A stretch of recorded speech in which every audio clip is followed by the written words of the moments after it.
He knew the world would not be the same. Few people laughed. Few people cried.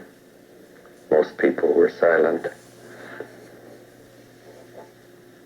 I remembered the line from the Hindu scripture, the Bhagavad Gita. Vishnu is trying to persuade the prince that he should do his duty, and to impress him takes on his multi-armed form and says, "Now I am become death, the destroyer of worlds." I suppose we all thought that one way or another. Yes, everyone, Supervillains Explored is back, and today I'm going to be looking at one of Superman's most dangerous and most malicious enemies, Hank Henshaw, the Cyborg Superman. Now, Hank Henshaw was actually an astronaut that was assigned to perform a space mission on board a LexCorp space shuttle named the Excalibur. Hank Henshaw, along with his wife Terry and 2 other members, were exposed to solar radiation and their ship crashed. 2 of the members' physical human bodies were completely destroyed, however, but they used their new powers that they gained from the radiation to create new bodies for themselves. However, Henshaw and his wife were completely unaffected at the time. Initially, Henshaw and his wife were starting to die because they were slowly regaining their powers, but their powers were incredibly unstable as Henshaw's wife was actually starting to phase into another dimension. However, Henshaw was able to save his wife's life, but at the cost of his own, as his body pretty much ended up dying and decaying into dust. However, Henshaw's consciousness was still alive, as he had the ability to take over technology. Because of this, he ended up taking over the LexCorp mainframe, and he ended up possessing one of the robots. And also, during this time, the 2 other surviving crew members of the ship just could not take the stress of having to live synthetically, and they ended up killing themselves. And when Hank Henshaw showed himself to his own wife, when she was in the hospital, as a robot, she literally went insane and she committed suicide as well. So yeah, Hank Henshaw doesn't exactly have the most uplifting of supervillain origins, but that's only the beginning of how fractured his psyche would become in the future. Realizing that he was alone now, Hank Henshaw would actually use his new powers to embezzle technology, and he would use them to actually take control of the birth matrix, aka the little spaceship that brought Superman to Earth as a baby. And he would use that same spaceship to travel all throughout the galaxy and interact with all kinds of different alien life. And after all this time from not being exposed, from no human interaction whatsoever, Henshaw actually began to become psychiatrically disturbed, as he started to believe that Superman was the cause of all of his grief and all of the horrors that had been happening in his life recently. And so because of that, he traveled to the planet Warworld, and he teamed up with Mongol. And Mongol... Now, Henshaw actually formed an alliance with Mongol, and then he returned to Earth to pose as Superman. However, the way that he did that was that he used the birthing matrix that carried Superman as a baby to Earth, and he used all the data within to create a synthetic body sort of endoskeleton with all the different organs and proportions that looked virtually identical to Superman, and even created artificial organs for himself that even passed as pure, genuine Kryptonian DNA that was even able to fool the one of Superman's closest scientist friends, Professor Emil Hamilton. But there wasn't much room to compare since the original Superman's body was ravaged very badly by Doomsday. Yeah, all this happened very shortly after Superman was murdered by Doomsday. And during this time period, 3 other Superman imitators appeared out of obscurity. Alongside Hank Henshaw, there was John Henry Irons, aka Steel, the Superman clone Superboy, and the alien android known as the Eradicator, which is actually an android meant to preserve the data from the planet Krypton. But I'm getting ahead of myself. Eventually, Mongol makes his way to Coast City, and since he made a deal with Hank Henshaw, Henshaw agreed to stop anybody from stopping Mongol from destroying Coast City. So Henshaw severely injures the Eradicator, and he reveals his true intentions all along to help Mongol destroy Coast City and to destroy Metropolis as well by firing a nuclear warhead at it. Long story short, Superboy is able to revive the real Superman, and they end up stopping Henshaw at the loss of the Eradicator's life. And that was the end of the Eradicator, not the Eradicator, that was the end of the Cyborg Superman for a little while, but he would show up numerous other times in the comic books. And the main reason why he wanted to destroy Coast City was because that's actually where he used to live, and he just sort of wanted to erase all evidence of his past life.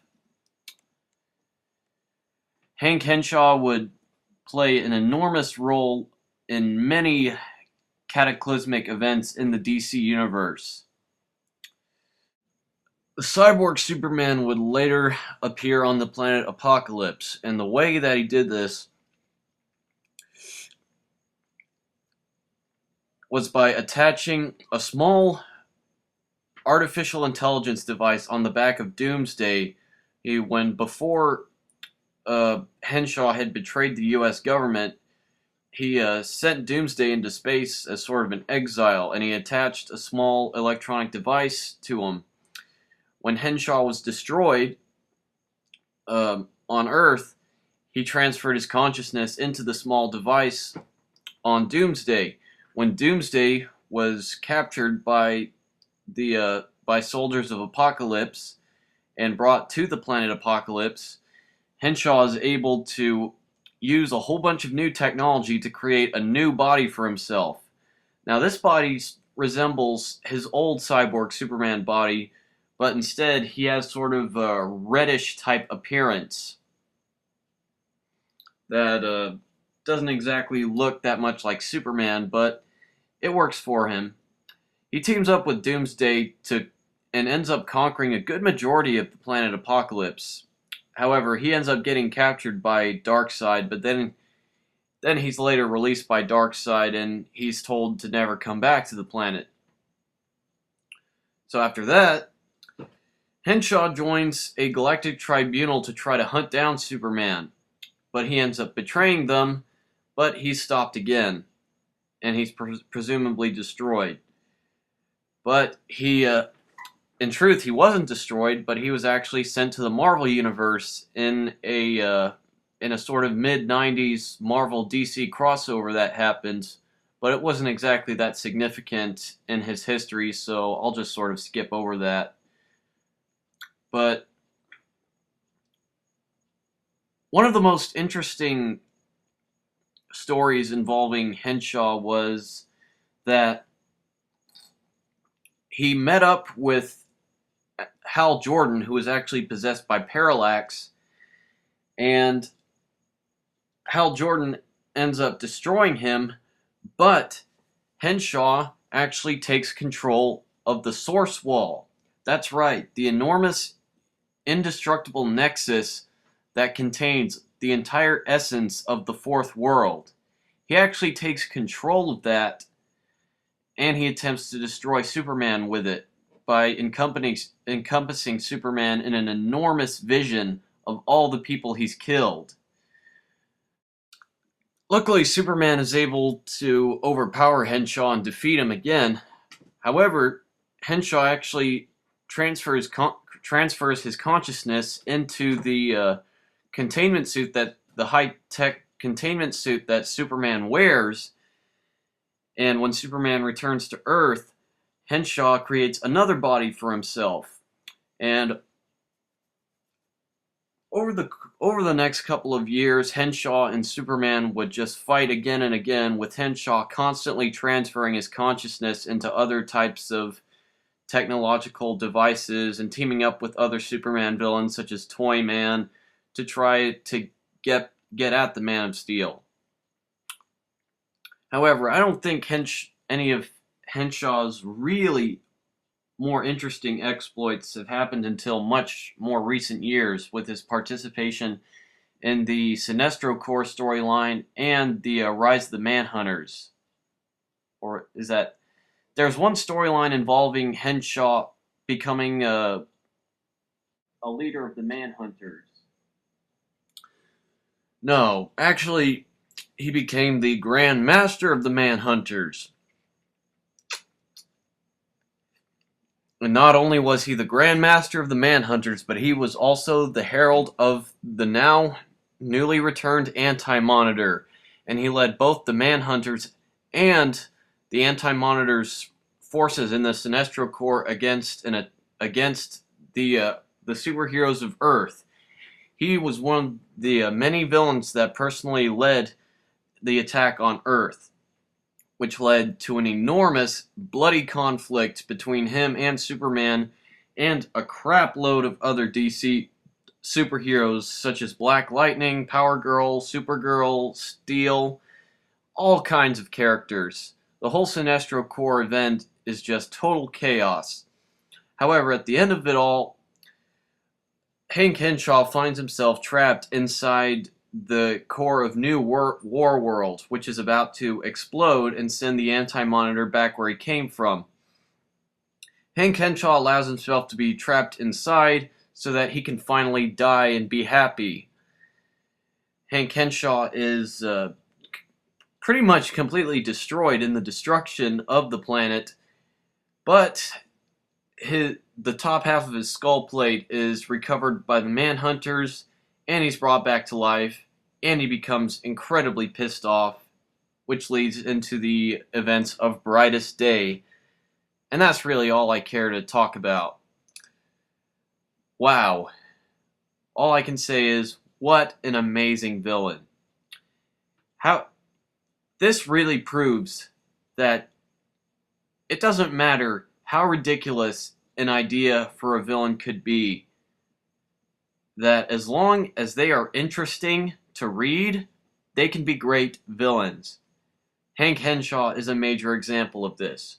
Most people would look at this guy and laugh simply because, oh, what? A cyborg Superman? That's lame. But if you actually read the character, you will actually find that he is an incredibly interesting and also a very, very creepy character as well.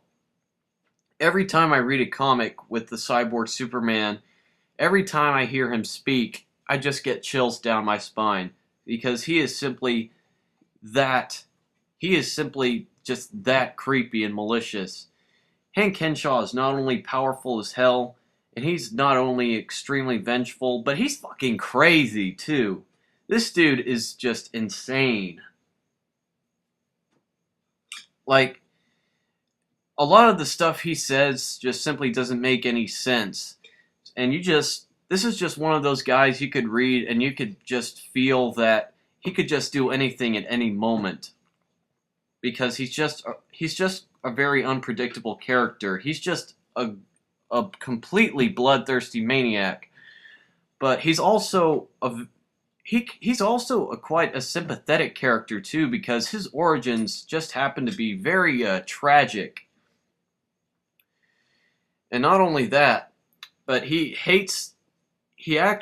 pretty much hates the thing that he's become, and he hates the direction that his life goes in, and all he wants to do is just die. And there's no better example of this than in the Sinestro Corps storyline. Whenever he's leading the Manhunters to Earth, he actually stops, but then all the rest of the Manhunters they continue going in their pre-programmed destination, and Henshaw goes to his wife's grave. He digs up his wife's corpse, and he just ravages her corpse. He just completely mutilates and rips it straight in half just so he can forget his past and all the horrible things that happened in his life, but he just can't. And in a way, you feel sorry for this guy. You really feel sorry for this guy. But that's one of the many reasons why he's in my top 5 favorite Superman villains ever.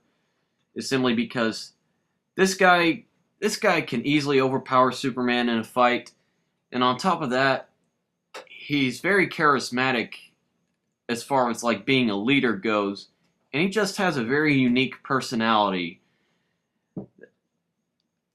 I don't know how to describe Hank Henshaw. He's just an awesome character. I love everything about this character, and I seriously hope that DC maintains his cool factor throughout all the years.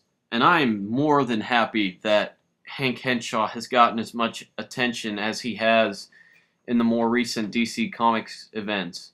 I really wish more villains like this guy would get a lot more attention and a lot more stuff to do in the more recent events.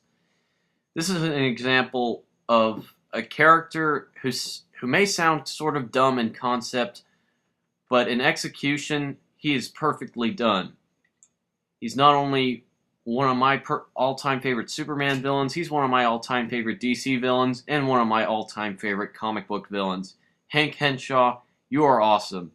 Goodbye, everybody.